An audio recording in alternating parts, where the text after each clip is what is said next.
Salut à tous, c'est Gladys, j'espère que vous allez bien. Aujourd'hui je vous retrouve dans une nouvelle vidéo en collaboration avec BookBeat. Ça fait maintenant depuis le mois de septembre que j'utilise cette application quotidiennement ou presque, bref, je l'adore. Et je voulais vous en parler aujourd'hui parce que je trouve que plus ça va et plus leur catalogue est complet et du coup je voulais vous recommander certains titres que je trouve parfaits pour l'été. La sélection pour cette vidéo a été très difficile à faire puisque je voulais à la fois vous présenter des livres que j'ai lus et des livres que j'aimerais lire, mais en même temps ne pas parler pendant 3 milliards d'années et du coup vous faire une sélection de 10 livres. Il s'agit ici uniquement de livres audio puisque l'application BookBeat vous propose plus de 800 000 titres, principalement des livres audio, quelques e-books mais vraiment très peu. Ils sont spécialisés dans les livres audio. Vous en trouvez en français mais aussi dans d'autres langues étrangères. Ici j'ai sélectionné uniquement des livres disponibles en français pour que ce soit accessible au plus grand nombre d'entre nous, mais il y a certaines pépites aussi en anglais notamment. Vraiment n'hésitez pas à aller faire un tour pour regarder ce qu'il y a dans le catalogue et vous pouvez très bien sélectionner en fait les langues, les genres, etc. que vous souhaitez découvrir. Ça vous permet quand même de pouvoir classer le catalogue de différentes façons et d'y trouver les titres qui vous intéressent le plus. Que j'adore utiliser, c'est surtout la fonctionnalité de classer les livres par dernier ajout en fait à l'application, parce que ça permet de voir tout de suite en fait qu'est-ce qui vient d'être ajouté, et quand vous l'utilisez depuis un petit moment, et bien c'est pas mal pour voir les nouveautés qui viennent d'être ajoutées au catalogue. En tout cas je l'adore et je vous la recommande vivement. Si jamais vous souhaitez utiliser cette application ou en tout cas l'essayer, et bien je vous invite à passer par mes liens en description. Vous avez deux liens différents en fonction du profil de lecteur que vous êtes. Soit vous pouvez utiliser mon lien habituel qui vous offre 40 heures d'écoute sur 2 mois d'utilisation de l'application, ce qui est quand même pas négligeable puisqu'en 40 heures vous allez pouvoir écouter 2 à 3 livres audio je pense en fonction de la durée de ceux-ci, donc vraiment plutôt chouette. Mais si jamais vous écoutez un petit peu moins de livres audio, que vous avez une autre application à côté et que vous voulez profiter de BookBeat pendant plus longtemps, peut-être pour voir le catalogue évoluer, etc., vous avez une autre offre qui est une offre spéciale valable uniquement jusqu'au 16 juin, donc attention, il va falloir se dépêcher pour l'utiliser si jamais vous souhaitez profiter de celle-ci. Elle vous offre 30 heures d'écoute pendant 3 mois, donc il y a un petit peu moins de temps d'écoute mais une durée prolongée pour découvrir l'application si cela vous intéresse. Vous avez les liens spécifiques dans la description et sachez que je suis rémunérée à chaque fois que vous utilisez un de ces liens pour bénéficier d'une période d'essai gratuite, donc vraiment merci beaucoup, ça vous coûte rien et moi ça me soutient énormément dans mon travail. Si je vous ai pas convaincu en vous précisant le fonctionnement de l'application BookBeat et ses offres, il est temps que je vous parle de ces pépites que j'aimerais vous faire découvrir sur l'application ou que j'aimerais aussi découvrir moi-même. Tout d'abord on va commencer avec les livres que j'ai déjà écoutés, que j'ai déjà lus, parce que je pense que c'est ce qui est le plus intéressant à partager ici, dans le sens où ça vous permet à vous de découvrir des valeurs sûres, en tout cas des livres que j'ai aimés, donc si vous partagez mes goûts, potentiellement que vous allez les aimer aussi. Bref, il est temps que je vous présente tout ça. On commence tout d'abord avec une fantasy qui porte sur la piraterie, une lecture que j'ai faite il y a peu, La carte des confins de Marie Replin, publiée en livre papier aux éditions Pocket Jeunesse et disponible en audio par les éditions Lizzie. C'est un livre que j'ai adoré pour son histoire de piraterie, pour la petite touche de magie, mais surtout pour la romance principale qu'il y a dedans, parce que attendez-vous à trouver ça quand même au cœur du récit. C'est un livre qui vous embarque dans un univers de piraterie qui franchement me semble parfait pour l'été. Vous le savez sûrement, j'adore les univers maritimes, encore plus la piraterie. D'ailleurs je vous avais fait un top piraterie là, il est pas dedans parce que je l'avais pas encore lu à ce moment-là, mais vraiment je vous le recommande vivement si vous le souhaitez découvrir ça. C'est une trilogie qui comprend aussi un préquel, d'ailleurs le tome 3 de la trilogie vient juste de paraître et vous avez les 2 premiers tomes disponibles en audio sur l'application BookBeat. Dans cette histoire on va suivre Cali qui est une voleuse hors pair, en tout cas elle a volé un butin et elle le revend progressivement par-ci par-là pour tenter de survivre dans ce monde impitoyable régi par les pirates. C'est un monde dans lequel en fait certaines personnes ont des pouvoirs magiques, mais alors la magie est complètement crainte au sein du royaume et du coup tout ce qui est personne de pouvoir magique et aussi artefacts magiques sont bannis, et donc Cali qui essaie de revendre ses objets magiques va se retrouver prise sur le fait et emprisonnée au moment où elle était en train de conclure un accord avec le capitaine de l'Avalon. Parce que Blake lui recherche vivement une carte des confins, donc qui est un objet magique qui montre les confins des mers, des océans et en fait ces endroits à découvrir encore après, et du coup c'est son objectif, ça lui permettra aussi de se venger de son père et de l'héritage qu'il lui a laissé, etc. Mais pour cela, eh bien il lui faut un compas magique que Cali a en sa possession, et donc à défaut d'avoir pu conclure cet accord avec Cali et récupérer ce fameux compas, eh bien il va sauver Cali pour récupérer le compas en l'amenant à bord de l'Avalon. Mais ça ne va pas être si simple que ça, bien sûr, d'autant plus que Cali est en fuite, elle fuit un mal bien plus grand qu'elle et tout cela pourrait vivement rattraper l'Avalon aussi. Comme je vous le disais, c'est une lecture que j'ai adorée, je l'ai lu il y a peu donc je n'ai lu que le premier tome tomes pour le moment. J'ai vraiment hâte de pouvoir découvrir la suite qui, je pense, est idéale pour l'été et j'espère du coup y découvrir un univers un petit peu plus détaillé par la suite aussi, puisque ça reste quand même assez léger dans son premier tome, qui est aussi plutôt introductif de la situation dans laquelle sont les protagonistes, donc vraiment j'en attends beaucoup pour la suite. On continue ensuite avec également une histoire de piraterie, mais de la piraterie pas tout à fait pareille, pas celle à laquelle on a l'habitude. Il s'agit cette fois-ci de Steam Sailors de Ellie S. Green, publié en livre papier aux éditions Gulfstream et en livre audio aux éditions Volume. Vous allez pouvoir découvrir toute la trilogie directement en livre audio sur l'application BookBeat si cela vous intéresse. Pour ma part, j'ai lu les 2 premiers tomes, mais je n'ai pas encore découvert le 3e, il serait temps. C'est ici une aventure steampunk young adult qui va vraiment vous plaire si vous aimez tout ce qui est quête d'aventure, piraterie, vraiment des univers riches et variés. Enfin, j'ai adoré pour ça. Cette histoire se passe dans un univers divisé en deux entre le monde terrestre et le monde du ciel, qui est du coup un monde avec des monticules de terre qui lévitent en l'air, etc. Et donc il y a des pirates de l'air qui sont à bord de navires volants et qui peuvent passer d'un monticule à l'autre. En fait, si le monde est dessiné ainsi, c'est parce qu'il y a eu une grande fracture et tout cela est dû à des alchimistes. On va y suivre Prudence, qui est une jeune femme, somme toute discrète, mais qui en même temps a un pouvoir assez particulier et qu'elle garde secret parce qu'elle ne peut pas le dévoiler aux autres au risque du coup de périr tout simplement, et un jour elle va être enlevée par des pirates de l'air qui vont l'enlever pour qu'elle devienne leur médecin de bord. Et en devenant médecin de bord à bord de l'héliotrope, elle se rend compte qu'elle a la capacité d'aider ces pirates d'une façon qu'elle n'attendait pas du tout, à laquelle elle s'attendait pas, c'est-à-dire qu'en fait elle va pouvoir les guider dans leur quête de clés magiques mystérieuses qui mènent à la cité des alchimistes et ainsi comprendre comment ce monde est fait, etc. Franchement c'est super intéressant, j'adore cet univers qui est très riche, très original. Il y a une toute petite touche de romance en fond, vraiment une toute petite pointe, mais qui a fait vibrer mon petit cœur, voilà. Bref, j'aime trop cet univers et je vous le recommande vivement de le découvrir. C'est clairement une lecture qui vous amène à voyager, à expérimenter, etc. Et je pense que c'est parfait pour l'été. Et clairement, je pense que si vous appréciez tout ce qui est univers maritime, le fait d'être sur des navires, etc., eh bien vous allez pouvoir retrouver tout ça, mais dans un contexte un petit peu différent, un petit peu plus original aussi pour le coup. En tout cas, je vous recommande vivement de découvrir cette histoire si cela vous intéresse, d'ailleurs que ce soit en livre papier ou en audio. C'est valable pour tous ces livres. Et bien évidemment, je ne pouvais pas vous faire cette vidéo de recommandation sans vous parler d'une saga que j'adore, Vampiria et Vampiria America de Victor Dixon. Oui, je combine les deux ensemble parce que clairement vous allez pouvoir retrouver ces 5 livres audio sur l'application BookBeat avec du coup la trilogie complète de Vampiria et les 2 premiers tomes de Vampiria America qui sera aussi une trilogie dans cet univers. Les 2 trilogies peuvent être lues de manière séparée ou à la suite l'une de l'autre, Vampiria puis Vampiria America. Je vous conseille quand même plutôt de les lire à la suite l'une de l'autre si vous appréciez l'univers bien sûr, mais vraiment eh bien, si jamais vous avez moyennement aimé Vampiria, je vous recommande quand même de donner une chance à Vampiria America, qui est bien différent sur certains points et pourrait vous plaire un petit peu plus. Dans cet univers, on va suivre le roi soleil qui est devenu un vampire, donc il est devenu immortel et règne sur ce qu'on appelle la Magna Vampiria, un ensemble de différents pays qui reprend plusieurs pays d'Europe globalement. Il va régner dessus ce monde parce qu'il a vampirisé une grande partie de la noblesse et en plus de ça, ils vont exploiter les humains qui restent pour s'en servir comme garde-manger en imposant des lois comme la taxation de la dîme qui est un prélèvement de sang de chaque humain. Bref, c'est clairement pas si glorieux que ça de vivre à cette époque. Dans Vampiria, on va suivre Jeanne Froidelac qui va perdre sa famille et essayer de se venger tout au long des 3 tomes de Vampiria pour essayer d'anéantir les vampires ou en tout cas la plus grosse cible d'entre eux, le roi soleil. Dans Vampiria America, on va suivre la colonisation des Amériques par les vampires justement, un écho énorme à la colonisation des Amériques qui s'est réellement passée, avec en plus de ça des questions de racisme qui vont rentrer en jeu. Au fur et à mesure des tomes, que ce soit de Vampiria ou de Vampiria America, on va découvrir aussi d'autres types de créatures sanguinaires et pas seulement les vampires, et ici les créatures sont quand même plutôt sombres mine de rien, en tout cas moi j'adore et je trouve que c'est vraiment des chouettes lectures. Si Vampiria est uniquement écrit du point de vue de Jeanne et du coup avec une seule narratrice,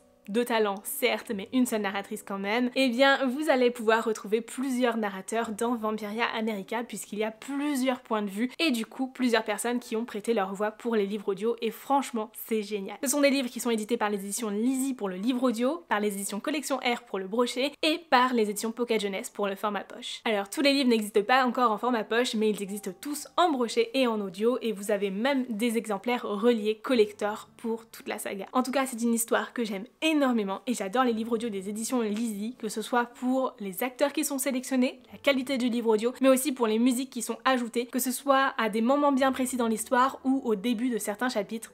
souvent même de tous les chapitres. Ce sont des musiques qui aident à rentrer dans l'ambiance de l'histoire, c'est pas quelque chose que l'on trouve dans tous les livres audio, mais moi je trouve que ça apporte un gros plus, et en particulier dans Vampiria America, le tombeau des étoiles, donc le dernier tome actuellement paru, puisqu'il y a carrément la ballade des Desperados, qui est donc une ballade proposée par l'auteur dans son roman, qui a été composée du coup spécialement pour le livre audio, et franchement je trouve que ça apporte un énorme plus. D'ailleurs si vous voulez en voir un petit extrait, je vous ai fait un réel sur Instagram il y a peu, je vous invite vivement à aller voir sur mon compte pour découvrir tout ça. Maintenant que je vous ai présenté ces livres qui portent sur l'imaginaire avec plus ou moins des romances, il serait temps qu'on parle un petit peu plus des romances parce que j'adore ce genre là et je trouve que c'est parfait pour l'été. Je vous recommande vivement de découvrir Fan Squad de C.S. Quill, une lecture que j'ai adorée, que j'ai lue il y a tellement longtemps que je me rends compte que je vous en parle pratiquement jamais, mais bref, c'est une romance que j'aime beaucoup, qui va porter vraiment des vibes estivales, qui va pouvoir vous emporter dans une romance plutôt mignonne avec beaucoup d'humour, etc., qui va être toute légère et douce à lire pour l'été. Dans cette histoire, on va suivre Elvis Calloway qui est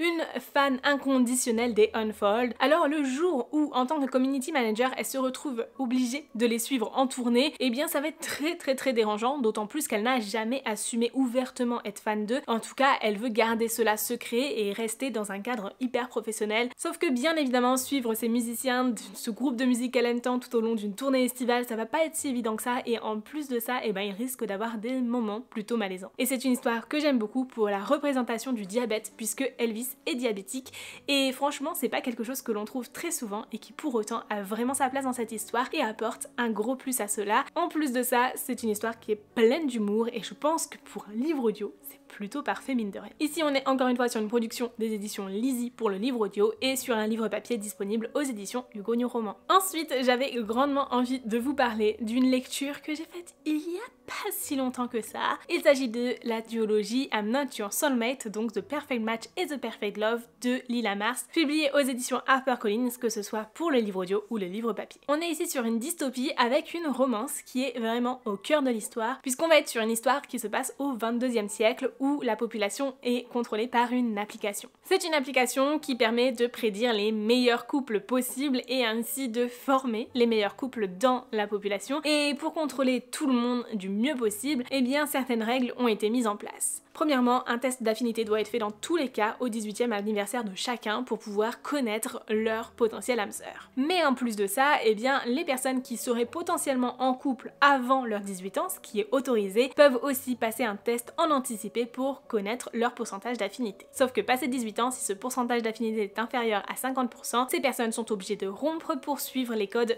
imposés par l'application et du coup trouver leur âme sœur en une autre personne. Sauf que bien, il y a quelques petits problèmes autour de tout ça. Premièrement, la première chose que l'on peut constater, c'est que tous les couples formés par l'application sont uniquement des couples hétérosexuels, et ça, c'est un premier problème puisque certaines personnes ne se retrouvent pas en le fait d'aimer une personne du même sexe qu'eux. Mais en plus de ça, eh bien certaines personnes, même hétérosexuelles, ne se retrouvent pas dans ce que l'application leur impose, et en tout cas, c'est le cas d'Elliot. Puisqu'on va suivre Elliot et Ashton qui sont amoureux depuis leur adolescence et qui ont déjà passé une première fois un test qui était inférieur à 50% mais plutôt proche, je crois autour de 45. Mais bref, ils refont leur test à 18 ans et là c'est la déchéance. Leur amour n'a pas grandi entre temps, en tout cas pas selon l'application, puisque Algorithma leur prédit un résultat inférieur encore alors qu'ils sont persuadés de s'aimer. Mais pire que ça, Algorithma prédit à Elliot une affinité de proche de 100%, 98,9% avec Isaac, le frère d'Ashton, pour lequel elle n'a jamais rien ressenti. Et là, elle se dit qu'il y a probablement anguille sous roche, puisque ça marche pas vraiment en fait. Elle va alors progressivement chercher à comprendre le système dans lequel elle vit pour ensuite se rebeller, mais ça c'est plus dans le deuxième tome. Vraiment le premier tome c'est la compréhension d'eux-mêmes, du système dans lequel ils vivent, etc. Parce que mine de rien, en tant que jeune adulte, elle a aussi beaucoup de choses à apprendre sur elle-même. En tout cas, c'est une histoire que j'ai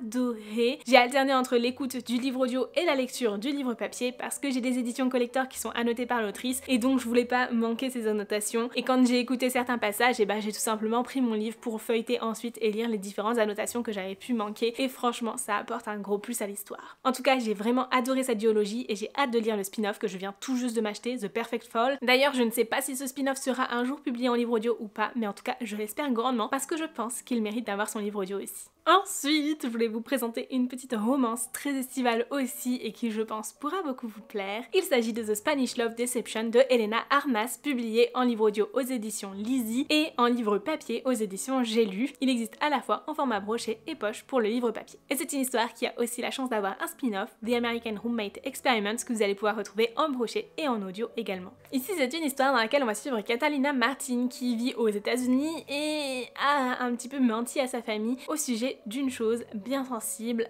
l'amour. Elle a effectivement dit à sa famille qui vit du coup en Espagne qu'elle était en couple, etc. Qu'elle vivait l'amour parfait, en tout cas pour qu'on la laisse tranquille parce qu'elle en avait marre qu'on lui pose des questions à ce sujet. Sauf que vient le mariage de sa cousine et du coup tout le monde s'attend à la voir arriver en couple à ce mariage et c'est clairement pas le cas. Mais en plus de ça, elle ne voit absolument pas qui elle pourrait inviter pour venir avec elle et faire semblant d'être son faux petit ami, jusqu'au jour où elle en parle avec sa collègue de travail avec laquelle elle s'entend super bien, sur leur lieu de travail bien sûr, et que son collègue Aaron, qui l'a toujours exaspérée, est témoin de cette conversation et se porte volontaire pour l'aider, à condition que elle aussi joue la fausse petite amie pour lui. Franchement très sympa comme histoire, il y a des moments qui sont très drôles, plutôt cocasses. Bon par contre attention, il y a des petites scènes torrides à ne pas mettre dans les oreilles de tout le monde, ça peut être gênant. Je tiens aussi à préciser que Aaron est un homme plutôt protecteur, c'est pas forcément le type de caractère avec lequel j'accroche le plus, mais par contre si vous voulez lui donner une chance, je vous recommande vivement cette lecture, mais surtout je vous recommande vivement le spin-off The American Roommate Experiment avec une romance toute douce. On est ici sur une cohabitation forcée qui mène à une histoire d'amour, vraiment j'ai adoré. Ici, Aaron et Catalina apparaissent en tant que personnages secondaires à un moment donné, mais c'est surtout une histoire qui va parler de comment assumer ses choix aussi professionnels et une réorientation professionnelle et franchement des messages très forts qui m'ont grandement touchée et je vous recommande vivement ces lectures si cela vous intéresse. Ensuite, il est temps que je vous présente les livres qui me font très envie. J'en ai sélectionné seulement 4 parce que bon, ça sert à rien d'épiloguer là-dessus, c'est des livres que j'ai pas encore lus et donc je pourrais pas vous partager mon opinion sur ces lectures, mais en tout cas qui me tentent beaucoup et que j'aimerais grandement écouter cet été. Oui, parce que je pense que ce sont des livres que j'écouterai en livre audio. Tout d'abord, il y a le nouvel arc narratif de Witch and God, cette fois-ci les dieux du temps, donc avec un premier tome, Le Chant de Pasiphae, qui me fait très envie. J'ai adoré le premier arc narratif, d'ailleurs j'avais lu le premier en audio et j'avais enchaîné ensuite avec les livres papier parce qu'ils n'étaient pas encore parus, mais maintenant c'est bon, vous avez les 3 premiers tomes de Witch and God qui sont disponibles sur BookBeat, mais aussi le premier tome du deuxième arc narratif, Les Dieux du Temps, que franchement j'ai hâte de découvrir. Ce sont des histoires qui vont mêler à la fois la mythologie grecque mais aussi la sorcellerie dans un monde qui est le nôtre, mais franchement si vous aimez la romance fantastique, ça pourrait grandement vous plaire. Si vous aimez tout ce qui porte à la sorcellerie ou à la mythologie, je pense que vous y trouverez votre compte aussi. Ici, ce qui est un petit peu différent, ici dans Les Dieux du Temps, ce qui est un petit peu différent avec Witch and God, c'est qu'on va suivre Pasiphae qui va être plongée dans le passé grâce à une boussole magique qui va la porter en fait à la période des guerres de Troie, donc c'est vraiment longtemps dans le passé pour le coup, et on n'est pas du tout sur une histoire qui se passe à notre époque, à nous, mais je pense que ça peut être très sympa. Et on va suivre un rapprochement entre Pasiphae et Phobos, puisque Phobos sera le seul allié que Pasiphae aura dans cette quête intrépide qui lui est imposée. On est ici sur un livre papier qui est disponible aux éditions BMR et un livre audio aux éditions Audiolib. D'ailleurs tous les livres audio de Witch and God sont lus par Charlotte Campana qui est aussi la narratrice de Fan Squad et c'est une fonctionnalité que vous avez aussi sur BookBeat. Vous pouvez rechercher les livres lus par un narrateur si jamais vous souhaitez découvrir d'autres titres de ce narrateur là parce que vous appréciez tout particulièrement sa voix par exemple. Ensuite je voulais vous parler de La Première Née que je me suis acheté il y a peu. D'ailleurs vous avez un book haul juste ici sur la chaîne si ça vous intéresse et du coup ce livre existe aussi en livre audio. Il est publié aux éditions Charleston, que ce soit pour le livre papier ou le livre audio, et franchement j'ai hâte de découvrir cette histoire. Je pense elle sera parfaite pour l'été puisqu'on est ici sur une histoire qui parle de mythologie nordique et franchement je sais pas pourquoi mais je trouve que ça a vraiment un lien avec l'été, en tout cas avec le côté de s'évader, du voyage, etc. C'est comme ça que je le ressens pour ma part. Une histoire qui porte des valeurs très importantes autour de féminisme, autour de la place des femmes dans la société surtout, où on va y suivre l'île de Saylok où il y a une malédiction et plus aucune fille n'est née jusqu'au jour où un homme va amener au temple sa première née, donc une fille qui est enfin née dans ce monde. Et franchement j'ai hâte de découvrir tout ça, je pense que ça peut être très intéressant. Le résumé nous en dit pas beaucoup de choses et du coup j'ai bien hâte de découvrir ça à travers le récit qui je pense nous portera encore plus dans cette aventure. Ensuite j'ai décidé pour terminer cette vidéo de sélectionner 2 livres qui me tentent beaucoup et qui changent un petit peu de ce que j'ai l'habitude de lire, qui va me permettre de découvrir aussi des autrices de talent et de renommée vraiment sûrement internationales, mais en tout cas qui sont vraiment très reconnus en France. Et du coup voilà, j'ai envie de découvrir aussi leurs écrits. Ce sont pas des livres que j'ai dans ma bibliothèque, donc vous le savez, j'ai quand même tendance à écouter des livres audio dont je possède la version physique parce que déjà j'adore alterner entre les formats, mais tout simplement parce que ma pile à lire est tellement grande que je me dis qu'en écoutant le livre audio, bah j'avance aussi finalement entre guillemets dans ma pile à lire et ça me permet de découvrir des livres qui sont déjà chez moi. Mais bref, j'ai quand même mis de côté ces deux livres là qui me font très envie en livre audio. Tout d'abord, il y a Tout le bleu du ciel de Melissa d'Acosta qui est publié en livre audio aux éditions Audiolib, aux éditions Albin Michel pour le brochet et le livre de poche pour le livre de poche. C'est une histoire dans laquelle on va suivre Émile qui a 26 ans et qui est condamné pour Alzheimer précoce et il souhaite quitter l'hôpital dans lequel il est en soins pour un dernier voyage à bord d'un van où il va rencontrer au fur et à mesure de nombreuses personnes et vivre une expérience inoubliable. Je pense sincèrement que c'est à la fois un livre qui nous permet de réfléchir sur la vie, sur à quel point elle passe vite et qu'il est important de profiter du moindre instant, mais aussi sur le fait de voyager, etc. Et du coup, à la fois c'est un livre qui apporte de belles valeurs, qui va sûrement être très touchant et très poignant, parce que c'est des sujets qui pour moi sont toujours assez sensibles à lire et qui me touchent énormément, mais qui en même temps va aussi parler de ce côté de voyage, de la rencontre, de la beauté du monde, etc. Et je pense que pour ces points-là, eh bien ça peut être parfait pour l'été. Et le deuxième livre que j'ai sélectionné dans cette catégorie de livres qui sortent un peu de ma zone de confort, il s'agit de La dernière allumette de Marie Vareille, qui est paru il y a peu à la fois en livre brochet aux éditions Charleston et en livre audio aux éditions Audiolib. C'est une histoire dans laquelle on va suivre Abigail qui vit recluse dans un couvent en Bourgogne et elle s'est retirée là, voilà, il y a quelques années, et donc de très loin elle suit la vie de son frère Gabriel qui a une brillante carrière d'artiste jusqu'au jour où elle apprend que celui-ci est en couple avec Zoé. Et en rencontrant Zoé, elle va se rendre compte qu'elle tremble d'effroi puisqu'elle seule connaît réellement son frère.